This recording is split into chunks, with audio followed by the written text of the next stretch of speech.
for 2 years, and then he moved to IIT Jodhpur in 2011. And his area of interest, research areas are the nature of self, embodiment, and mindfulness, and what he has also decided for the day to speak upon, that embodiment and human nature. And he has published his IIT articles Jodhpur in in international and 2011, national and journals like his area Mind of and interest, Society, research areas Journal of are Indian the Council of nature of Philosophical self, Research, embodiment, Artificial and Intelligence and mindfulness, and what Society, he has also decided for Deccan the day Journal to of speak Philosophy, upon, that and embodiment Indian and Philosophical human Quarterly. nature. We welcome And he Professor has Harinarayan. published Professor, IIT thank you for Jodhpur in accepting and international acceding and to our national request. journals It's like such a Mind. pleasure to have you with us. Let me briefly also narrate that this group of students that we have with us is comes from different disciplines. Like some of them are from psychology, not only psychology, few of them are from philosophy too, from physics too, and many other disciplines. And I suppose one of the students is from economics too. So the spirit of the Center of Phenomenology and Cognitive Science at the Department of Philosophy, Panjab University, Chandigarh, has been very well supported and facilitated by a few other members, which I wish to take their names. Professor Seema Vinayak, from who's heading the Department of Psychology. At present, I welcome her. I also welcome a member from ICPR, Indian Council of Philosophical Research, who has sponsored us to run this lecture series named, it is a study circle basically, Elenches. I welcome and greet Shri Jai Shankarji from ICPR Academic Center, Lucknow. And I also wish to welcome our students, the new batch of our center, who are very, very, I would say, eager as well as very spontaneous with their questions and inquisitive minds. They are all set to interact with you after you deliver your lecture.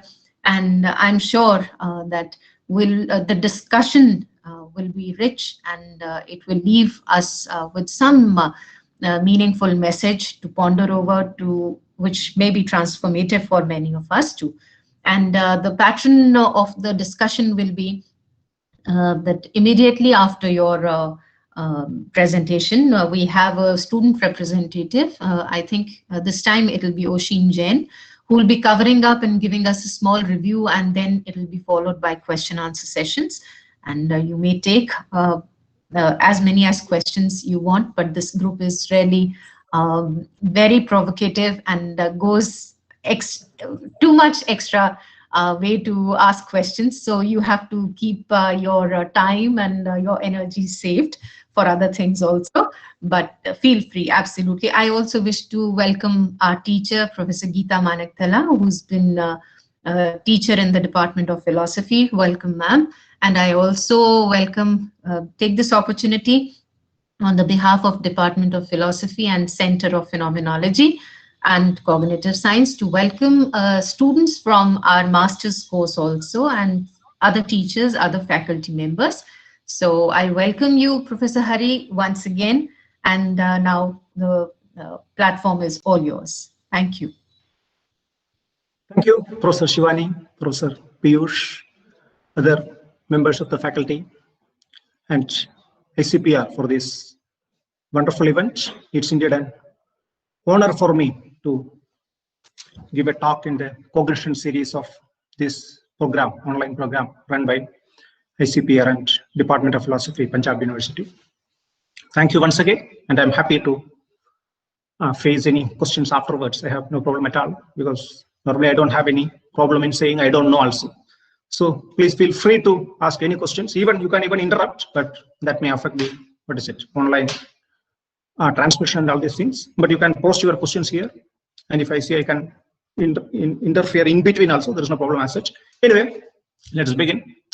Okay, I think it will be better if I share some slides. That will make it more convenient for us to understand. So this is the title, Embodiment and Human Nature. So what I'm planning to do is to give an introduction how certain developments in cognitive science, recent trends in the study of cognition, have got the potential to challenge us towards revising the picture that we have of ourselves, or the understanding, or the way we conceptualize ourselves and the world at large, and what is the importance of it. So these are the two major themes that I'm going to discuss in the course of today's discussion. So to begin with, let me just introduce the term 4E cognitive science. I'm sure some of you would have heard of it. So here 4E stands for embodied, embedded, extended, and inactive approaches. It is a huge, diverse approaches, some of which are in conflict with one another. Then they can even be contradictory to one another. But all of them share this feature that they make us challenge the what can be called the invertebrate ways of conceptualizing ourselves. That means the way we look at ourselves as human being, what it is to be a human being, what is this thing called self, the way we understand the self, the way we understand the nature. All these things can be challenged vehemently with the help of these approaches. Of course, in such a short talk, we cannot do justice to all the approaches. Obviously, we cannot. So I shall just take the example of embodied cognition, that too with the help of one theory called Conceptual Metaphor Theory, to explain how it will lead us to question many of the things that we take for granted about ourselves.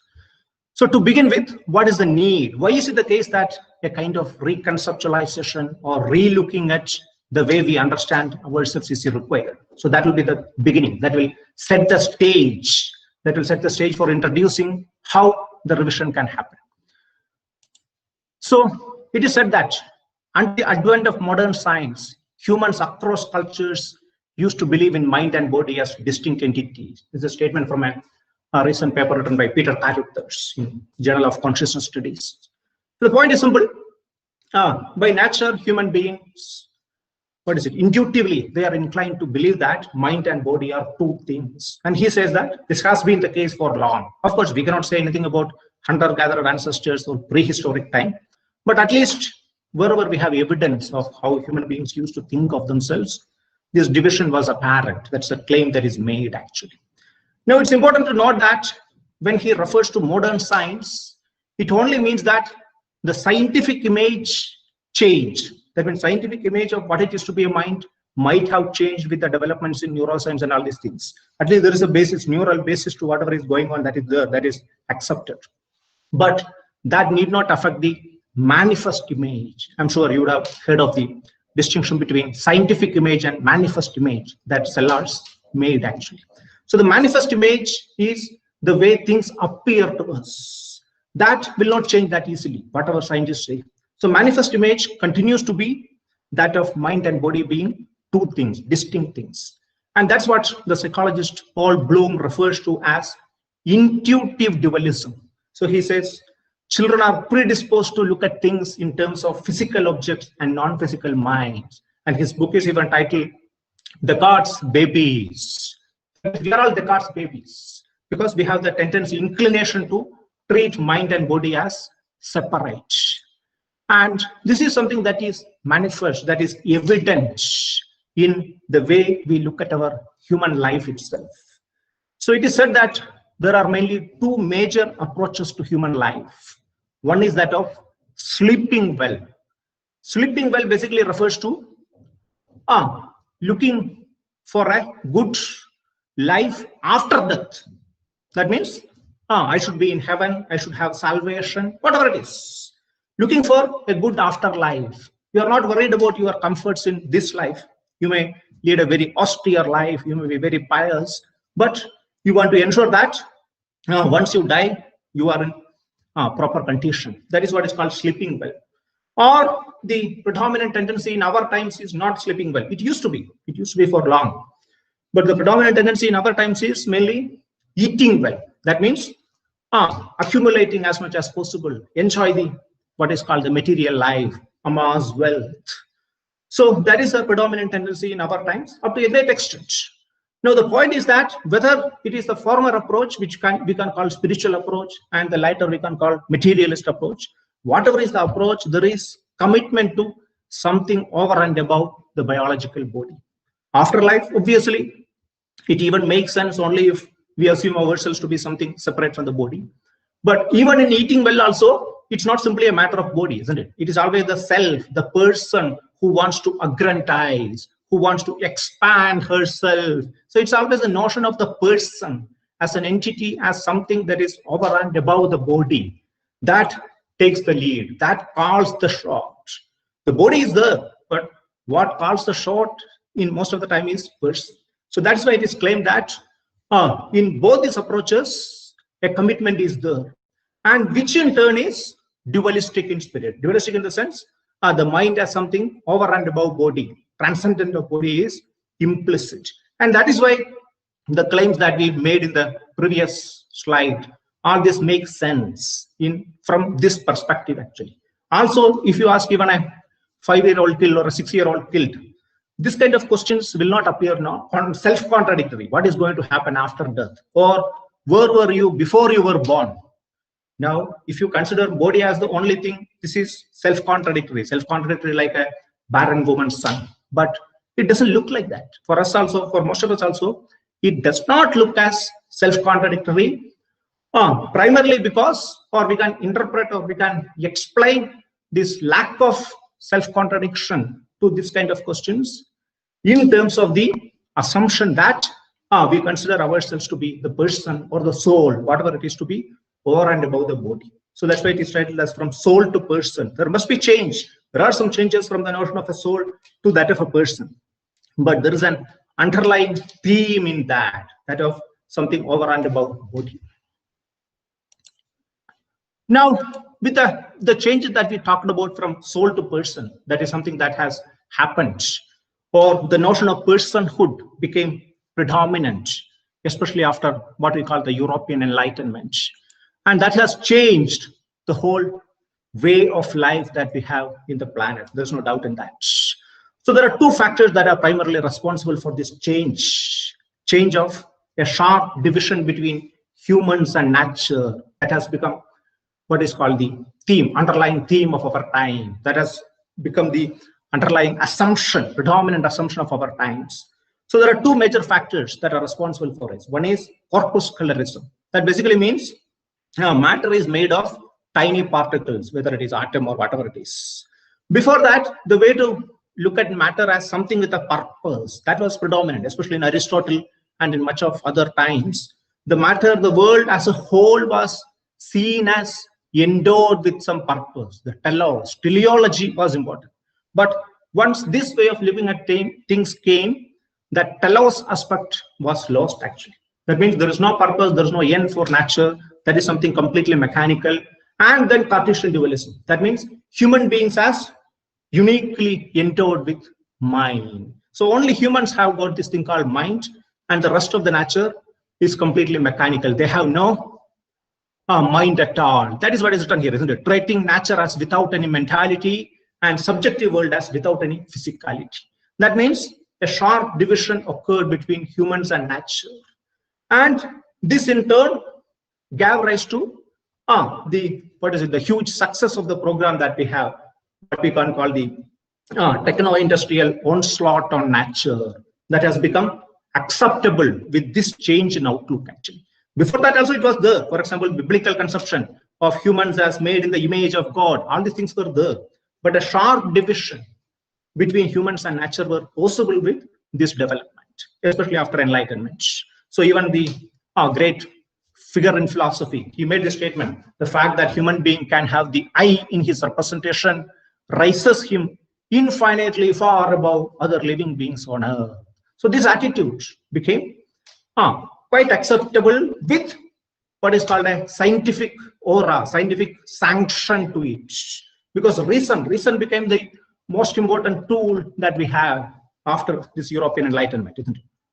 And with the success of industrialization that also happened around that period, eventually resulted in this global acceptance of the project of transforming the world through reason. That's what Enlightenment want. That's what Kant also wrote about. Human beings are endowed with reason, they have freedom, they have autonomy, so they should be allowed to change the world through reason, or imparadising the planet. That notion is also important. For example, Voltaire wrote about paradise is in Paris, that word he said. Paradise is in Paris, not after your life. That made sense at that time. At that time, that made sense as a reaction to the then prevailing dogma that you can have paradise after death. So to challenge that aristocracy, it was important for Voltaire or those intellectuals to say that the paradise is in planet only. But we will see that we have taken it too far actually. And we all know the impact of it, the impact of the Enlightenment project on transforming the world through reason, which became a success with the help of science and technology. And now with that anthropogenic destruction of biosphere, that has even given rise to the title that we are a deranged species. So Amitabh Ghosh, even title is that actually, the great derangement. So the catastrophe that is likely to happen due to environmental destruction, that is something evident and it is well established through scientific methods. There is no doubt in that. At the same time, we are not able to act seriously. We may do some cosmetic changes, but we are not able. Now, even if we discount that aspect, still there are many major challenges as far as Enlightenment project is concerned. That is failure. For example, some of the contradictions. Formal equality is given. Everybody is called equal. At the same time, there is so much of inequality, except in one case, say voting or something. There is hardly any equality among people. There's a fundamental flaw. And there are more contradictions, like we are made to believe that happiness is a function of the material consumption that you have. How much resources you have, the more happy. But it is impossible to provide with physical resources to everybody as much as they want. That is something physically impossible. Or life is seen as a competitive race actually. There is also another theme of our times. We are made to believe like that. At the same time, majority of the people end up losers. There's no doubt in that. In one way or the other, majority of the people are losers and there is no mercy for them. So the point is that the original project of Enlightenment to transform the world through reason or to ensure equality, prosperity, liberty, all these things appear to be fundamentally flawed, even if we discount the aspect of environmental destruction and all these things. That is a point that I'm trying to make. So in this scenario, it is important for us to question whether there is anything fundamentally wrong with the way we understand ourselves and our relationship with the world or the nature at large. So it is said that if we lose our path in a forest, it's important for us to stop our journey, to take a pause and look around. So this is a time for us to take a pause and look around. So fortunately, we have so much of evidence from some of the sciences in cognition, which shows that the way we understand as entities, uniquely mental entities, and all these things seem to be wrong actually. It is not in the right direction. So some of the major findings in cognitive science, according to Lakoff and Johnson, who even titled their book, Philosophy in the Flesh, a challenge to Western thought, that is the title. One is that mind is inherently embodied, and other is that most of thought is unconscious, and third one is abstract concepts are metaphorically understood. And I would say that we can even add one more finding to that, that is thinking and feeling are inextricably intertwined actually. So all these findings have got so much of potential to change, to revise our ordinary conception. So I shall take only the example, the third example, that abstract concepts are metaphorically understood. So that is what is called conceptual metaphor theory, which says that whenever we have an abstract concept, so abstract concept is something which we do not directly experience. So whatever we directly experience is concrete. They are understood metaphorically. That means in terms of concepts that are understood directly. That's the point. For example, when we say that I got a warm welcome in the very beginning in this lecture series, the welcome that I received is very warm. Basically, what happens is that the abstract concepts of affection is understood in terms of the sensory motor experience of warmth. Or when we say that the Vice Chancellor is a big person, we understand the abstract concept of importance in terms of physical size. These are all, many such examples are available in ordinary language actually. They are part and parcel of our language. Normally, we may not even consider them to be metaphorical because given their ordinary status, deeply ingrained status, we may take them to be literal. But as a matter of fact, they are metaphorical in the sense one concept is understood in terms of another concept. And another important point is that this relationship takes place, this metaphorical understanding takes place because of the experience that all of us undergo from childhood onwards, bodily experience. For example, the first experience of affection that all of us undergo in our early childhood is that of being held closely, isn't it? We are held closely, and that in turn is a source of warmth. So this connection becomes strong through our experience. Bodily experience is primary.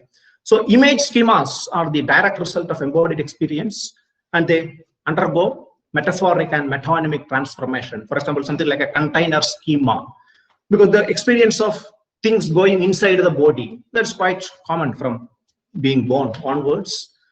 So that in turn gives rise to the schema of a container. The schema is not a full-fledged concept, but when we have to understand abstract concepts, we make use of these schemas that are generated through direct bodily experience or source path goal schema. That means you are moving towards getting something. That's also a childhood experience, isn't it? When we learn to crawl and all these things. So this schema can generate. I just given two examples. There are many, many more such examples actually. So the main claim of conceptual metaphor theory is that meaning is primarily a matter of embodied experience.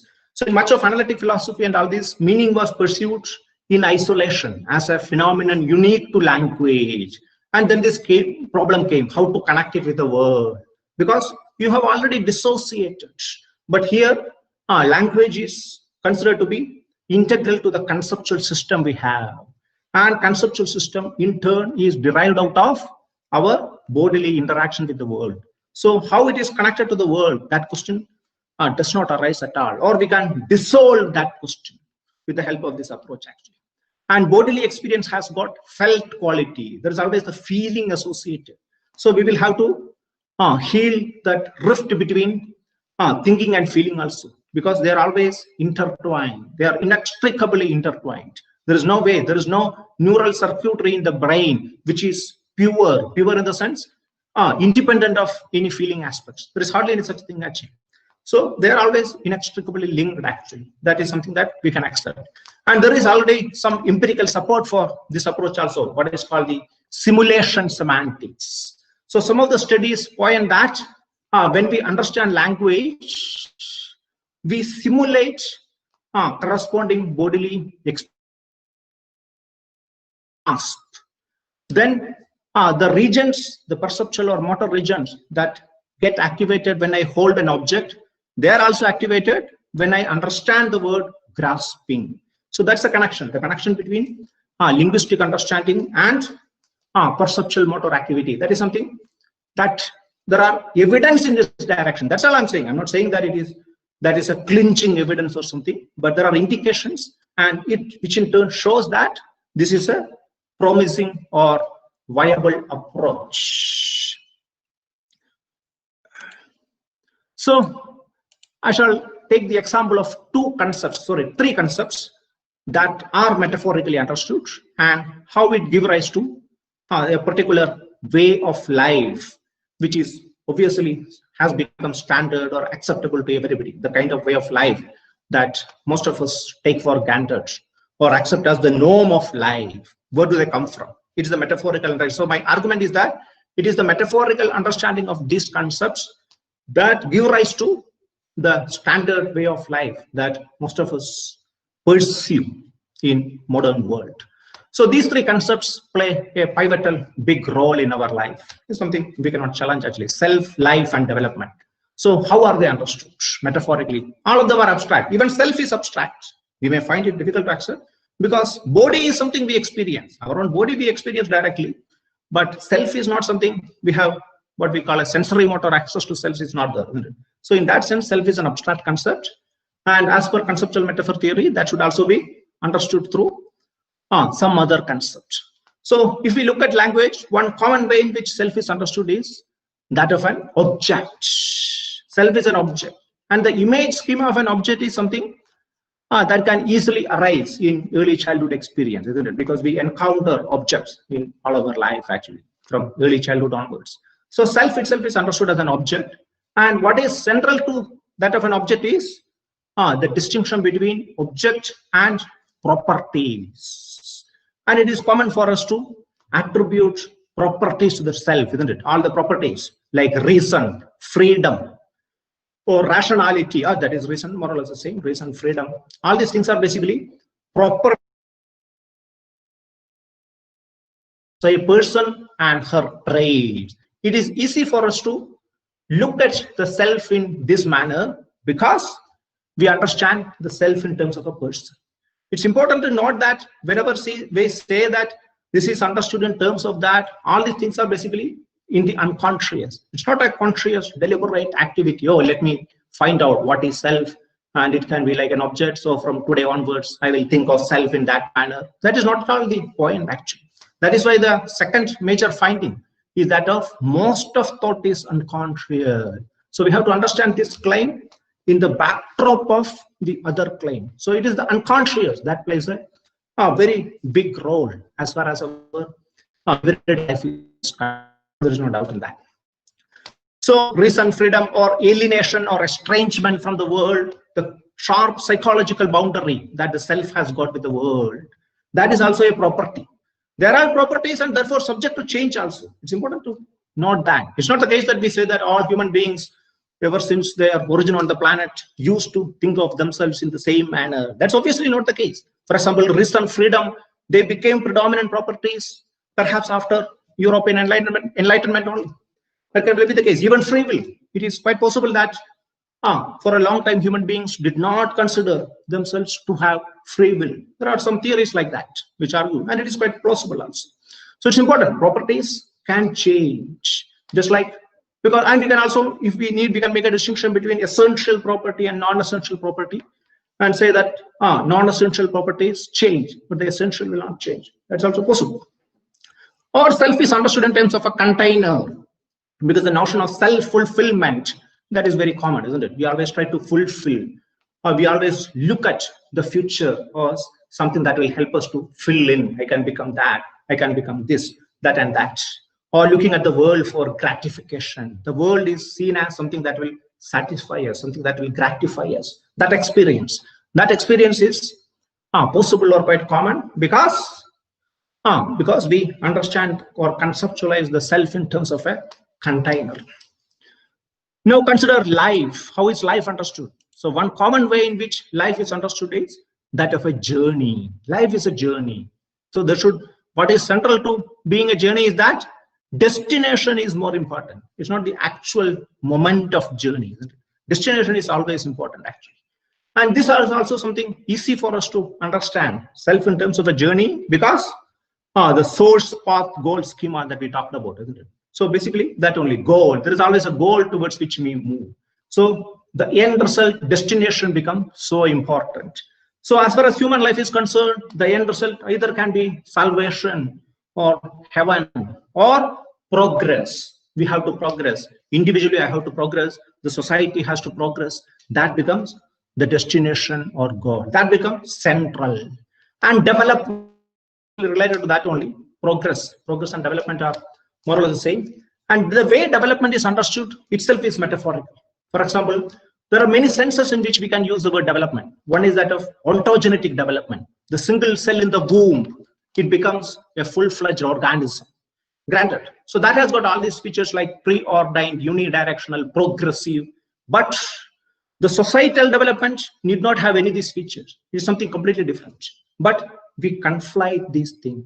The development of society, when we understand in terms of the ontogenetic development, we end up thinking that society should also develop. So from hunter-gatherer lifestyle to digital lifestyle, that should happen. If they don't have, if it doesn't happen, they have lost. They are losers. So this way of looking at development, that stems from not making a proper distinction between ontogenetic development and the development of society. Now, if you look at evolution, Darwin never said that evolution is directional. That means whenever new species emerge, they are always better. That's not the point. There is no betterment as far as evolution is concerned. Whatever is capable of surviving, it will survive. And the previous life forms also survive, isn't it? From unicellular things to any intermediate thing, most of them survive actually. So whatever can survive, it will survive. That's all. Whatever comes late, they are better. That notion is not there. But somehow we misinterpreted and thinking that societal development means whatever comes later, that is better, and everybody should come to that stage. So development or progress became so important in our life actually. And they reinforce the way we understand the self and the way we understand life as a journey, and the concept of development. They all reinforce one another. And that has become what we call the global consensus for development. That has become what is called the major activity or the major assumption that guides our lives. Now, the problem with the metaphors is that metaphors are unavoidable. We may have no option but to understand abstract concepts in terms of some other concepts. But metaphors have the problem, they hide and highlight. That means they will hide certain aspects of a phenomenon and highlights some other aspects. So that's the problem. So metaphors can mislead us. Lack of food, even say metaphors give rise to war. Even we commit wars. For example, especially when nation is understood as a person. So when nation is understood as a person, we become so attached to this thing called nation. So we want to protect the nation. It is just like the health of a person. It's like my own health. I want to protect the nation. So it can even give rise to war, the way we understand these concepts. So is the case with the way we understand life or development or self. Things have become so serious for us, the notion of development. We become so obsessed with this because we hardly realize that the way we understand is metaphorical. Since we don't realize it, we consider them as literal and we take them with so much of seriousness, overlooking the possibility, oblivious to the possibility that there can be alternate ways of understanding self, life, and all these things. There can be alternative. And if life is not understood as a journey, even the notion of development is normally open for us because we are carried away by the pictures. Wittgenstein would say, isn't it? The pictures that hold us captive. So this is the picture that holds us captive. And embodied cognition and such things can help us to overcome that hold of the picture. So many of the things that we understand, the way we conceptualize, that do not do justice to some of the empirical studies, scientific studies that we have related to the phenomena. So the famous psychologist Daniel Wegner, he famously said, our self-portrait is more of a caricature. That's an exaggeration. The way we understand ourselves as beings with free will, reason, this and that is more of a caricature. So even something like free will, there are some famous studies, Libet studies, Benjamin Libet studies, and all these things show that even if we think that we have performed an action, a voluntary action, the actual brain activity that is required to perform that action appears some 500 milliseconds before the intention comes in our consciousness. These are all something that is even in replicated studies that are replicated actually. We show that this is the case. It's not our intention that is the cause actually. The actual cause has already happened. So all this challenge the commonsensical way or the Fox psychological way of understanding free will and self. Similarly, the role of the unconscious. It is even called the consciousness is only the tip of the iceberg. Much of the thing takes place is done in the unconscious. But this is something that we are oblivious to that because our knowledge is restricted to only what is there in the conscious. So the way we understand the self as the agent, the author as some unitary entity that is separate from the world, that has got reason and freedom, all these things get challenged. But the metaphors that we use do not do justice to that. So the embodied approaches help us to draw a more accurate picture. As we have said, we may have no option but to use one metaphor or the other, but we can always try to change or revise the metaphors so that our understanding is more in tune with what is known through more reliable methods. So we may always be able to find a middle way between humans as infinitely far superior. That's what Kant said, isn't it? To mere biological organisms view.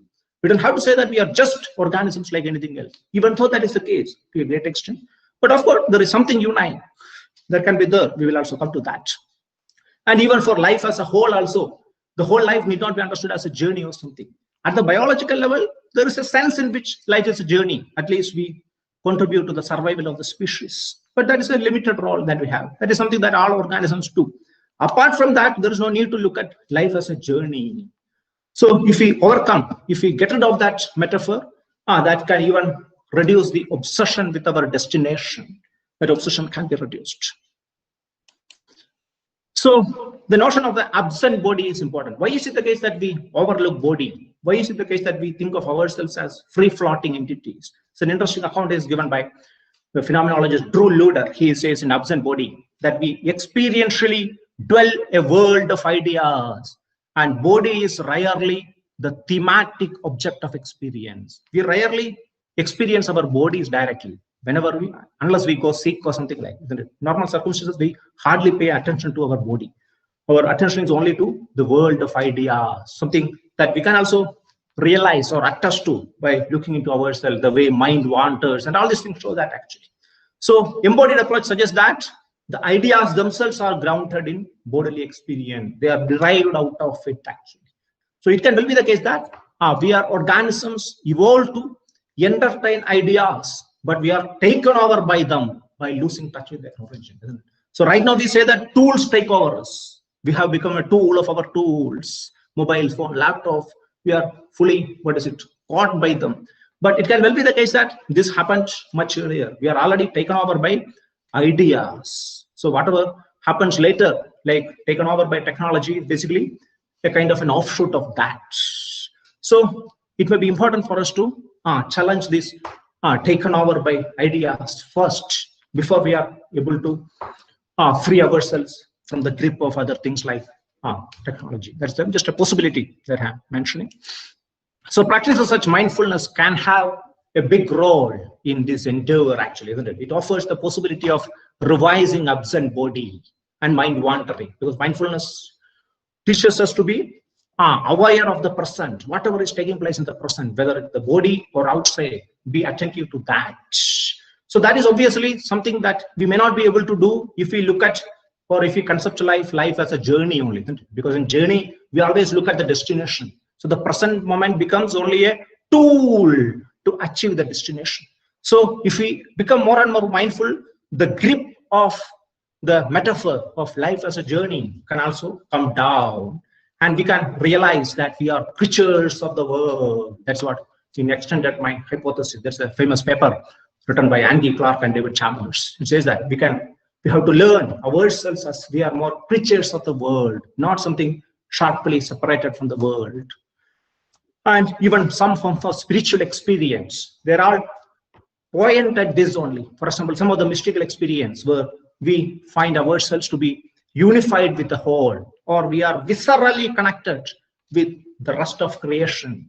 That notions can also be understood in terms of these ideas actually, because that is the ending of the notion that I am a separate entity, uniquely endowed with mind and all these things.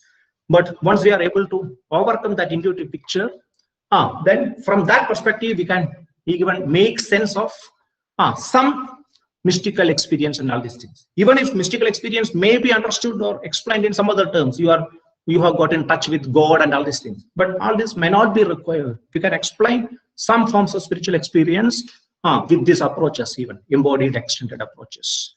Okay, that's all. Thank you. Thank you so much, Professor Hari. It was thank you a lot. Thanks a lot. Wonderful overview of the. Yeah. You may switch off the slides. Yeah. Thank you. Thanks a lot.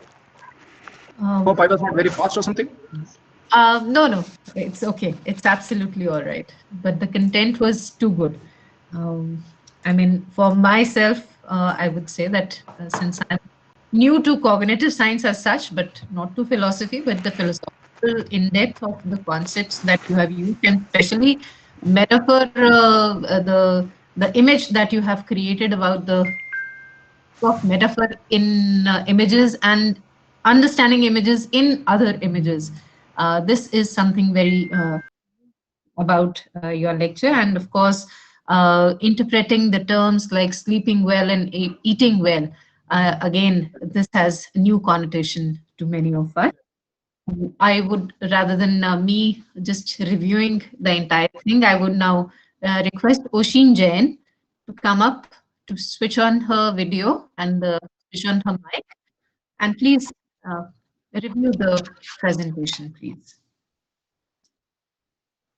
Thank you, ma'am. Good afternoon, everyone. Thank you, Hari sir, for giving us a great explanation about self, human factors, and embodiment. I would also like to thank Shivani ma'am, Piyush sir, and all our professors for giving us this great platform for research and interaction. I would start by giving a brief idea of the embodied cognitive science. So, as contrast to traditional ideas of cognitive science, where cognition is taken to be a model, symbolic, and body independent, uh, embodied cognition is a theory that is a feature of cognition that takes that not only mind, but our body is also a part of cognition, and to an extent, it also says that environment and our interaction with the environment plays a part in the cognition. So in the paper by Margaret Wilson, there are 6 views of embodied cognition that are given. So the first. The thing is, how many people are technically prepared for this?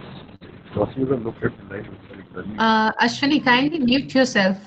Piyush, can you mute Ashwini?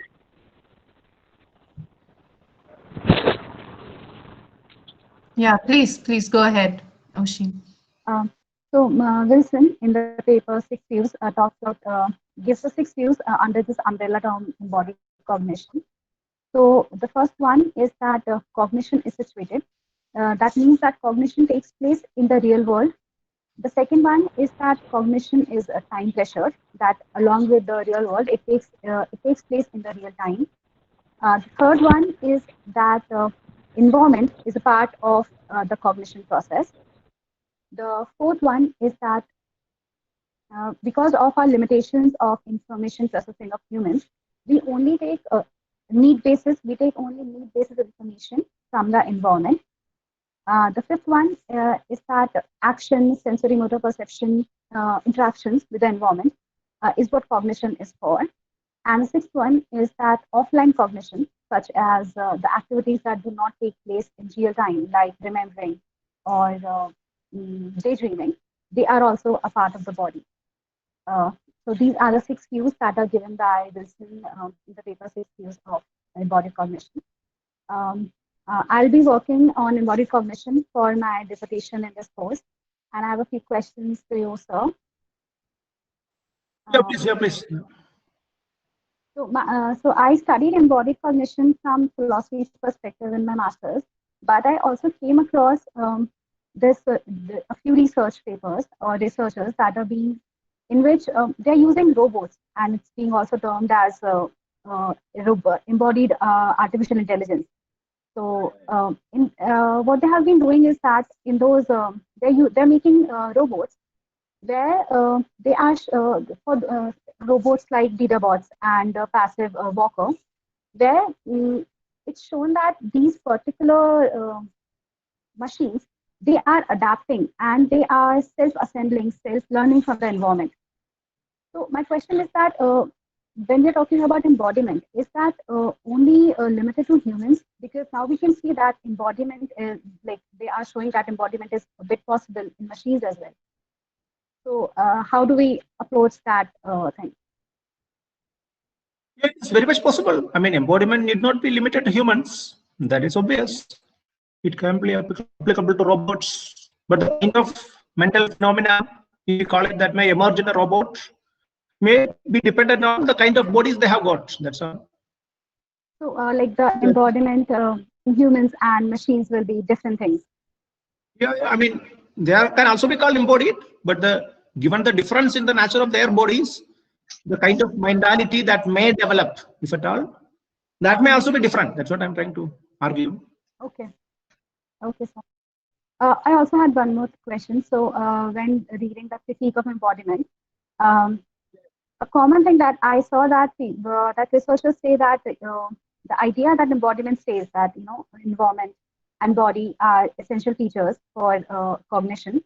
They say that these are tribally true. That embodiment is not bringing anything new to the debate of cognition.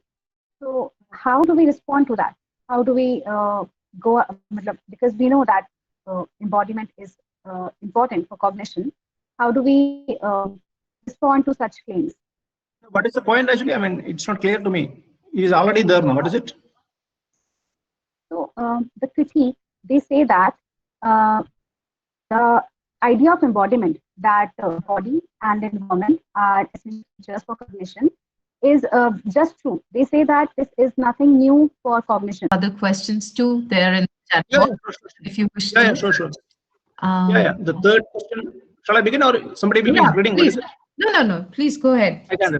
Yeah. Okay. The third question is: do you think there would be different metaphorical understandings in different cultures, as you laid an emphasis on the language, and different cultures might be using different language? Strategy or attempt is to make the metaphors more and more accurate based on what we know about the phenomena concerned. That's all. So in that case, wouldn't there be a language restriction? As in, so when you're working on some metaphor in English, then all of the work that you do has to be in English or something like that. Yeah. I mean, you mean to say language restriction? Is that what you said? Yeah. In a sense, what is it? The conceptual understanding at the level of concept. If you start looking time as not a resource, but something that goes on, then gradually our change in language may happen. It's true. Change in language may happen, or change in the meaning of the words may change actually. That's why language also evolves, isn't it? Language also evolves. And that can be partly due to this kind of changes that happen at our conceptual level.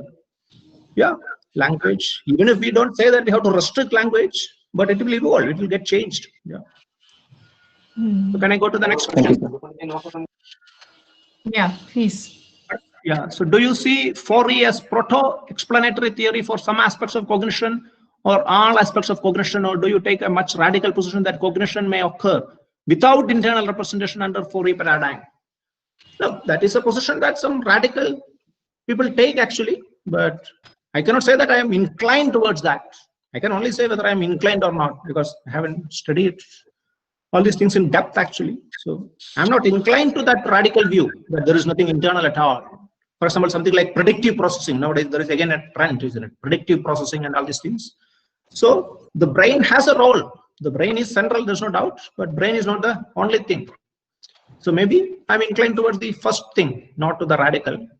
But it's only an inclination. So I cannot, support my point with more things actually. Yeah. Okay, shall I go to the next? Yeah, please go. All animals would also show embodiment, right? Yeah, that can be the case. Embodiment is there. That means, basically embodiment means the mental phenomena arise out of bodily experience, or rooted in bodily experience. That is, if you want to put it in one line, you can put like that. So whatever mental phenomena that is there in an animal also, we can say that it is rooted in the body. Yeah. But do we accept mental phenomena the way, I mean, humans are being that again is a matter of interpretation actually. I mean, we may not call it full-fledged mind like humans. There is indeed a difference. Nobody can deny the difference. At the same time, protoforms, many of the mental qualities we have, that may be there in many other animals in the protoform. That's also a possibility. Especially if we accept embodiment, we become more and more open to that possibility, isn't it? Right now, what we get surprised that animals are also able to do that. But if we change our standpoint, if we find ourselves, our own qualities to be derived out of our bodily aspects, then it may no longer be that surprising, isn't it? Animals also may have many, cognitive abilities. That is a possibility we can grant. I would say. Again, I am inclined to that. That's all I can say. Yeah. All right. What is embodied thinking? Is it related to strong AA? No, it's not related to strong AA. Strong AA used to believe that we can duplicate cognition, isn't it? Sorry, duplicate or replicate cognition, not just simulate. That means a machine can be as intelligent as a human being. There's absolutely no difference. With the help of programs, you can do that. That's what Searle tells in his Chinese room argument.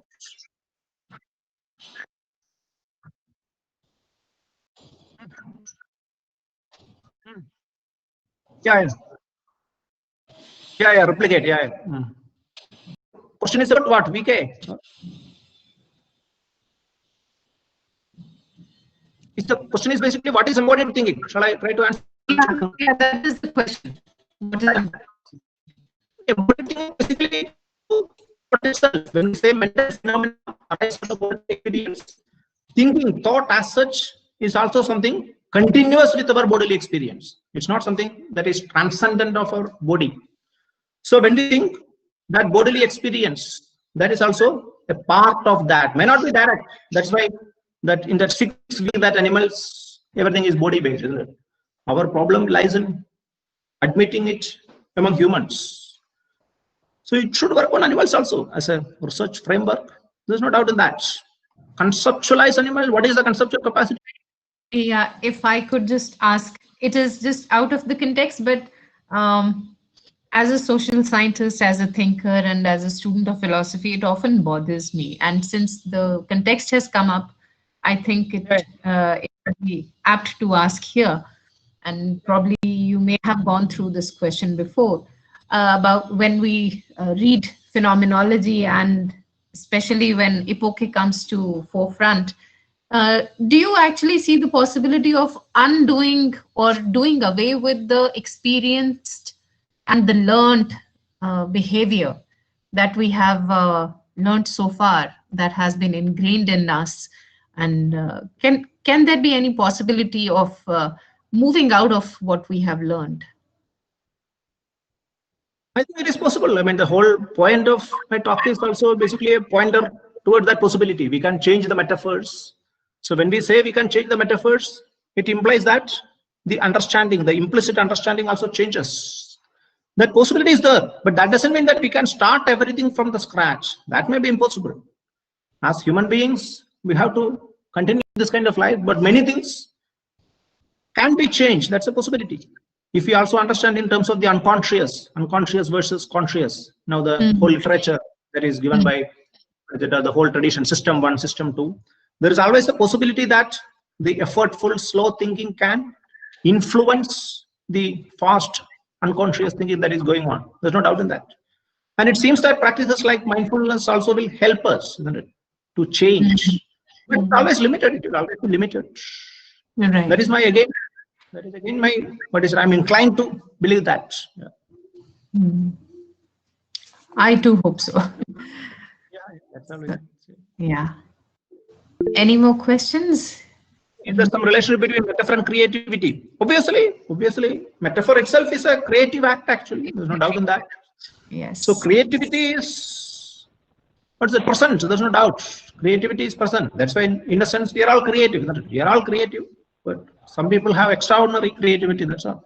Yeah. So metaphorically, you should have been asking if artificial intelligence and creativity be somehow interrelated in some way. Can a robot be a creative person? That should worry. That should be your worry. But anyhow, you can have another question. I think. There's one more question. Can you truly leave a metaphor behind, or do you just update the metaphor and integrate it with other ones? Yeah. I mean, we cannot do away with metaphors. That is very clear. If we don't use metaphors, our understanding will be skeletal, isn't it? It will be like a skeleton, you see. For example, communication. Just now what we are doing now. Basically understanding in terms of taking and giving objects, isn't it? I am giving you ideas, you are giving me ideas, I'm taking ideas. Suppose we do away with that metaphor, we may have no means of even conceptualizing communication. So metaphors help us. Metaphors make our conceptualization richer. There is no way to get rid of them. Our understanding will be skeletal without metaphors. But as Yamini wrote, we can revise the metaphor. We can even substitute. That means change one metaphor and start something else, introduce something else. It can be called updating also. Integrate it. It's not a complete getting rid of metaphors. Then one more question: can mislabeling a metaphor early in life cause psychological problems later in life? All these are possible. I mean, all these are possible. That's all we can say. Or we can even understand Freud's theory in terms of metaphors. Even that is possible. But I can't say much about that. Yeah. Well, I think that should.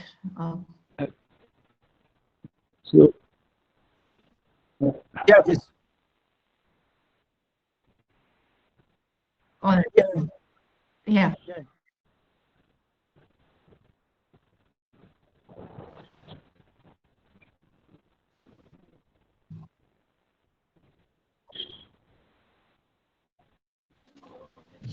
Can we delabel them as not illusion? What is it?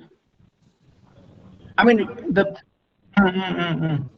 How can mindfulness be free of our previous concepts? Otherwise, it can be a case of. Yeah. It will be pasted here. Yeah. No, I think. Yeah. Yeah, mindfulness experience totally free of concepts and untouched by previous experience. If not, how can we save them from being labeled as an illusion or hallucination? Yeah. We cannot say that it is untouched by anything. That is, as I said, we cannot start everything from the scratch. Obviously, we cannot. So some of the concepts, some of the things may play a role actually. Yeah.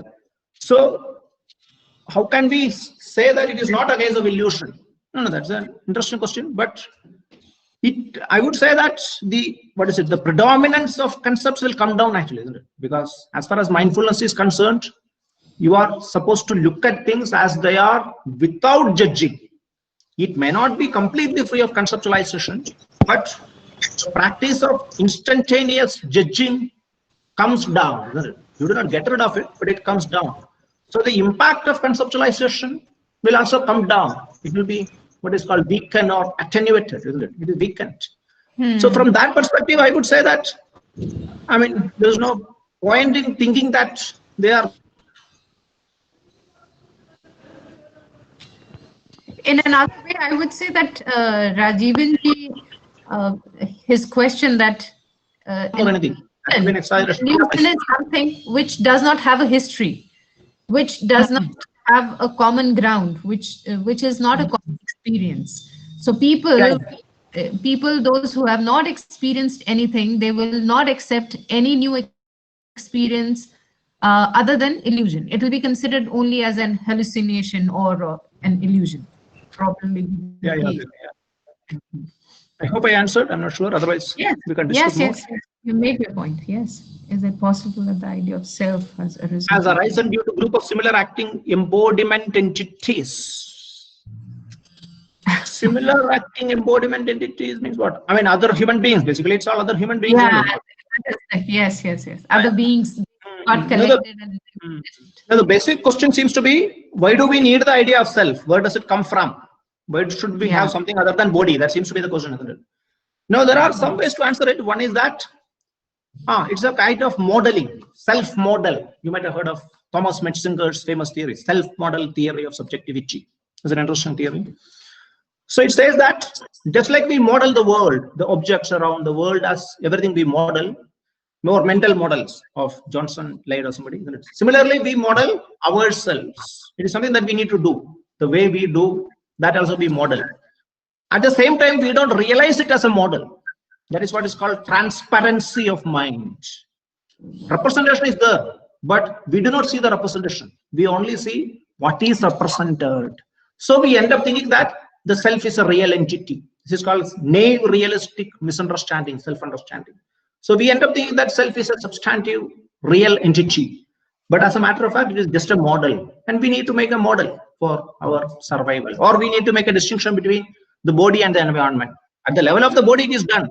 But then it is extended to the psychological level also. So it arises. Yeah. You can go to the next. I feel that there is hardly any embodied function happening in AI because AI doesn't really learn from the environment. They learn from the data sets that we program, and can we really distinguish the mind-body kind of metaphor in AI to explain embodied function them? It's only the information process that happens, at least for now. Yeah, that is the case. As far as I know, I don't have much knowledge of what is going on in AI, but whatever I gather from some friends in, say, computer science department or something, they also grant that there is hardly any embodied cognition. It's all still a matter of programs only. Yeah. explaining cognition ends up in connectionism and AI. Yeah, connectionism. Yeah, neural network and all these things. Yeah, or even machine learning. Yeah. Yeah. You can say that it's not. They don't learn from their bodies. That stage hasn't come. Yeah. But that possibility may be there. That's why we try to answer that robot question, isn't it? If it is there, then also that may also be possible. But it may not be possible in the near future. Yeah. Yeah. Yes, I believe that judgment is one of the character traits humans possess. So when you say to leave the judging completely, do you think it is possible? No, I'm not saying. I'm not saying you should leave the judgment completely. First of all, if we accept that dual process model, unconsciously we will keep on judging. There's no doubt in that. Whenever I see something, I need to judge whether it is, what is it, danger or friendly or something. As an evolutionarily also it is required. Whenever we need have stimuli, we need to judge actually. But the excess of it, that's all we can control actually. It is excessive. The habitual judging is often excessive. Yeah. That can be contained. That's all I'm saying. And if I'm not wrong, you mentioned this this postponement of judgment while you are being mindful. It was mindful. Yeah. Without making an instantaneous judgment, that no judgment is at all. Obviously, that's not the case. Also, that is possible only in a safe environment. If you are in a forest surrounded by tigers and anything can happen, you cannot be mindful. You will always have to be, you will, in a different sense, you will be mindful, but you will have to judge actually. You cannot suspend judgment in such a situation, but you will be aware of the present. So depending upon the environment, also these things vary. That is the only sense. We are not saying completely. It's not possible, granted, because the unconscious system keeps on judging. That's like a machine. It will keep on judging. That's right. That's right. So I think there's no other question left. Even if there are questions, they can be asked or kept. You can send an email also. You can easily, anybody wants. You can this is my email. So I would now like to thank all the participants and especially Professor Harinarayan V for coming over and sharing his views on embodiment, and especially taking out time from his busy schedule. I understand that it's not easy, but it's a great favor to the Department of Philosophy and the Center of Phenomenology and Cognitive Science, and to this, I would say, the first ever lecture in the first ever batch of the center. It sounds like, for coming times, it will be the historical moment for many of us to be remembered and cherished in times to come. And thank you so much, Professor Hari. I will also thank all the participants, my teacher, Professor Geeta Manakdala, and Piyush for making this up. He is always there to patch up things and get them connected. I'm glad Professor Rajivan has also joined. And I also wish to formally thank all other my colleagues, those who could join for the time being. And as they had to leave in between, they informed they had some issues with network, but that's okay. Thank you so much. Thank you all for coming over, and we'll stay connected, Professor Hari. Thanks a lot. Sure. Thank you so much. Thank you. Thanks a lot. Yeah. Thanks.